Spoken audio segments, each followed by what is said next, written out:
سبق پھر پڑھ صداقت کا، عدالت کا، شجاعت کا، لیا جائے گا تجھ سے کام دنیا کی امامت کا۔ بسم اللہ الرحمن الرحیم۔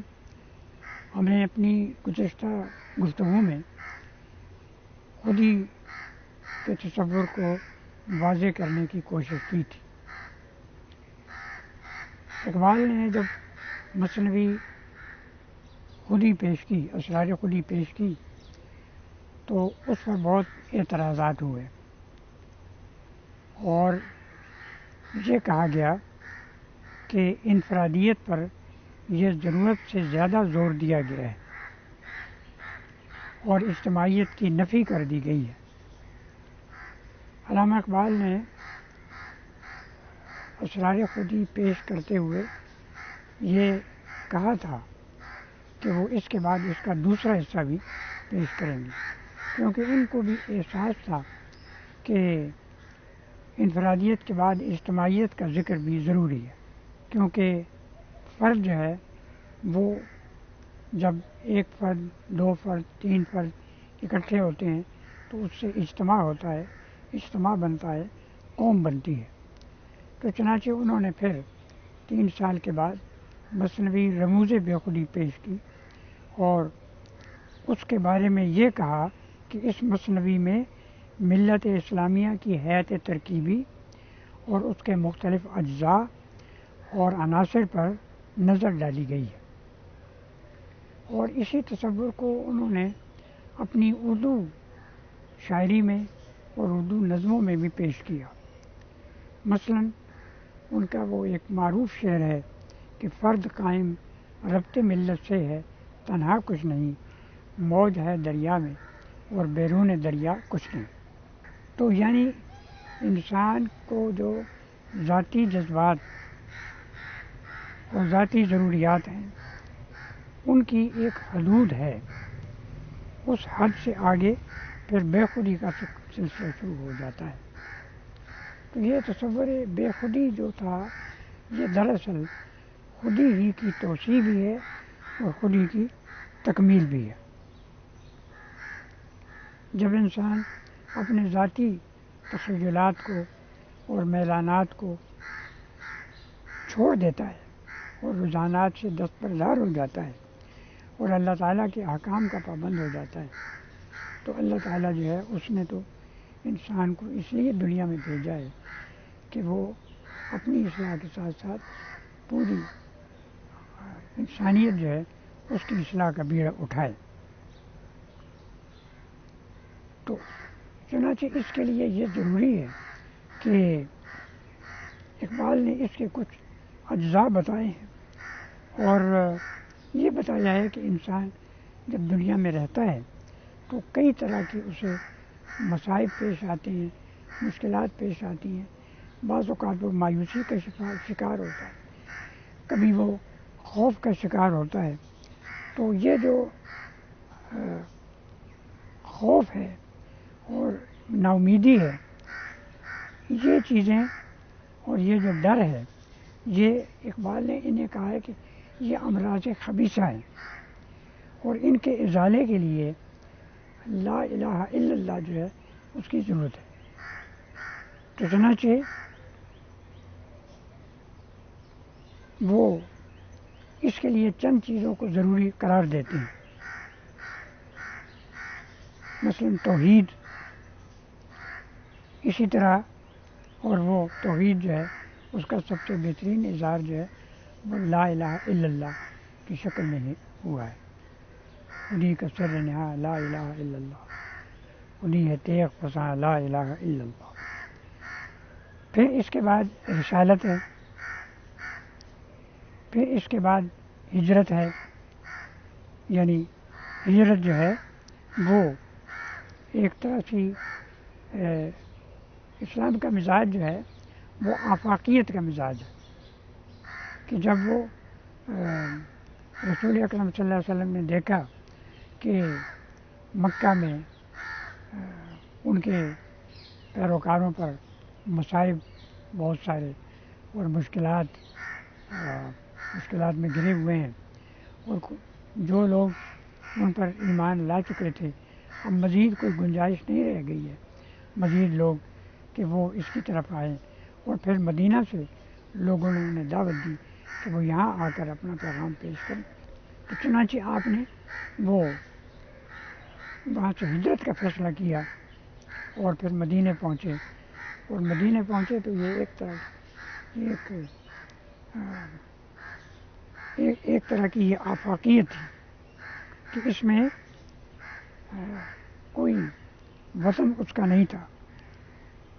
تو اسلام دراصل اور یہ کہا گیا کہ ہمارا وطن جو ہے وہ تو اسلام ہے۔ ہمارے آقا جو ہیں انہوں نے ہجرت کی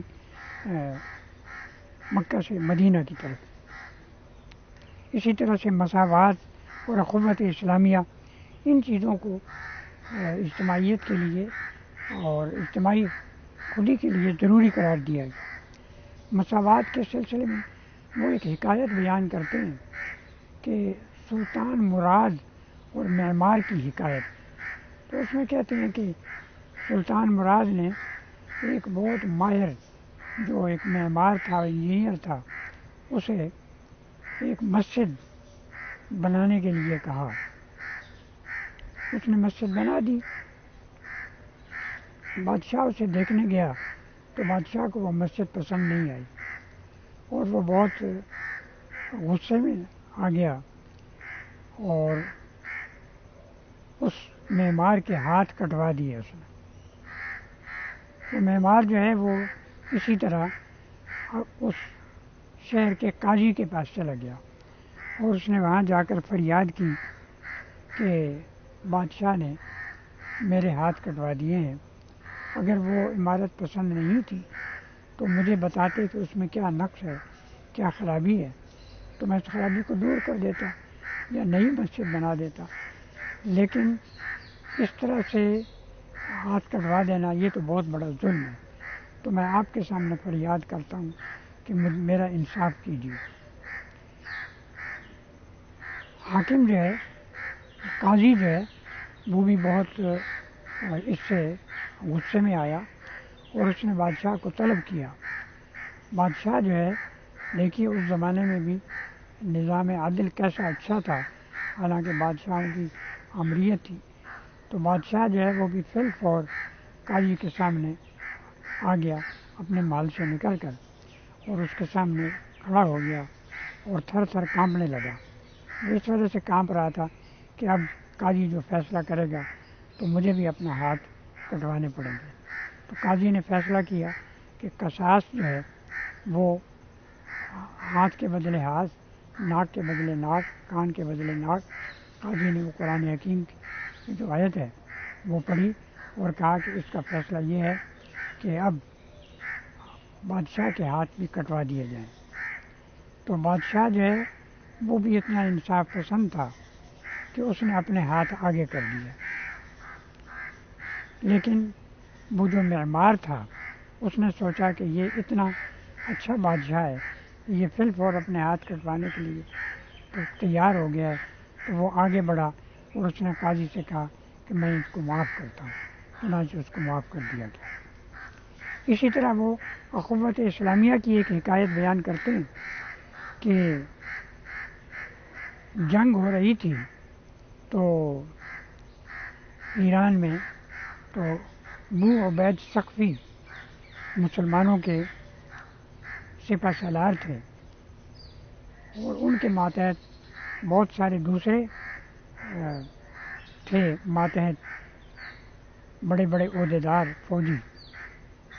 تو جو مخالف فوجوں کا ایک سالار تھا، سپہ سالار تھا، جابان اس کا نام تھا، اس نے جب دیکھا کہ بازی پلٹ چکی ہے اور اب ہم مسلمانوں کو زیر نہیں کر سکتے، تو اس نے ایک سپاہی سے کہا کہ میں تمہارے سامنے ہتھیار ڈالتا ہوں بشرطے کہ تم میری جان کی امان دو مجھے۔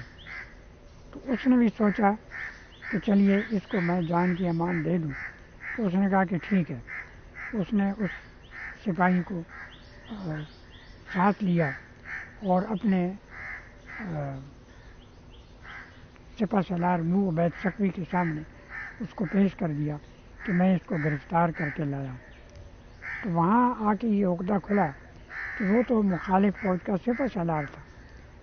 اس نے کہا کہ اس کی گردن مار دی جائے، لیکن ابو عبید ثقفی نے کہا کہ نہیں، ہمارا ایک عام سپاہی جو ہے اس نے جب اس کو امان دے دی ہے تو اس کا احترام کرنا ہمارے اوپر فرض ہے. چنانچہ اس کو چھوڑ دیا گیا، اس کو معاف کر دیا گیا. اب اس سلسلے میں ایک اعتراض یہ کیا جاتا ہے کہ اجتماعی زندگی جو ہے اس سے فرد کی آزادی متاثر ہوتی ہے، اور مغرب میں خاص طور پر اس مسئلے کو بہت زیادہ اٹھایا گیا ہے کہ فرد کی آزادی ہونی چاہیے، اور شخصی آزادی بہت اہم چیز ہے، اور انسانی حقوق پر بہت زور دیا گیا. تو فرد کی آزادی پر اس زور دینے کے نتیجے میں وہاں اس کا رد عمل ہوا، اشتراکیت وجود میں آئی، اور اشتراکیت نے فرد کی بالکل نفی کر دی. وہ ایک دوسری انتہا پر چلی گئی. کوئی چیز کسی فرد کی ملکیت نہیں ہے اور کوئی اس کا حق نہیں ہے. جس طرح سے اسٹیٹ اور ریاست چاہے گی اس کے ساتھ سلوک کرے گی. یہ دونوں جو نظریے تھے، ایک فرد کی آزادی اور ایک فرد کی بے خودی اور اجتماع کی آزادی، یہ مادی نظریے تھے. اور اقبال جو ہیں ان کے ہاں مادیت نہیں بلکہ روحانیت ہے. تو اقبال نے ایک توازن پیدا کیا، خودی کا نظریہ پیش کر کے اور اس کے ساتھ بے خودی کا نظریہ پیش کر کے ایک توازن پیدا کیا زندگی میں، اور ایک آفاقیت کا احساس دلایا ہے. ایک شخص تھا کعب، وہ جب نبی کریم صلی اللہ علیہ وسلم نے فتح مکہ ہوئی تو بیشتر لوگ جو ہیں وہ اسلام لے آئے، مسلمان ہو گئے، لیکن کچھ لوگ وہاں سے نکل کر فرار ہو گئے. کعب بھی وہاں سے نکل کر فرار ہو گیا، اور اس کے بعد پھر اسے جب ہدایت نصیب ہوئی تو اس نے ایک قصیدہ لکھا نبی کریم صلی اللہ علیہ وسلم کی شان میں. مانت سعاد کے نام سے وہ قصیدہ بہت معروف ہے. اور اس کے بعد اس نے پیغام بھیجا کہ میں نے ایک قصیدہ لکھا ہے اور میں آپ کی خدمت میں پیش کرنا چاہتا ہوں تو مجھے جان کی امان دی جائے. تو چنانچہ رسول اکرم نے اسے بلایا اور اپنے پاس بٹھایا. اس نے وہ قصیدہ پڑھا اور رسول اکرم نے اس قصیدے کو بہت پسند کیا. البتہ اس میں ایک اصلاح کر دی. اس نے سیف من سیوف الہند کا ذکر کیا، تلوار کا ہندوستان کی تلواروں میں سے. تو آپ نے اسے اصلاح کر دی کہ سیف من سیوف اللہ، یعنی تلوار کو کسی ایک خطے سے وابستہ نہیں کیا بلکہ اللہ تعالیٰ کے ساتھ اس کی نسبت قائم کر دی. تو اس لیے اس سے یہ نقطہ نکالا گیا کہ اسلام میں آفاقیت ہے اور اس میں کوئی مقامیت نہیں ہے. اس لیے اس طریقے سے علامہ اقبال نے خودی کے ساتھ بے خودی کا نظریہ پیش کر کے زندگی میں ایک توازن پیدا کرنے کی کوشش کی. تو یہ اقبال کے دو ابتدائی تصورات تھے.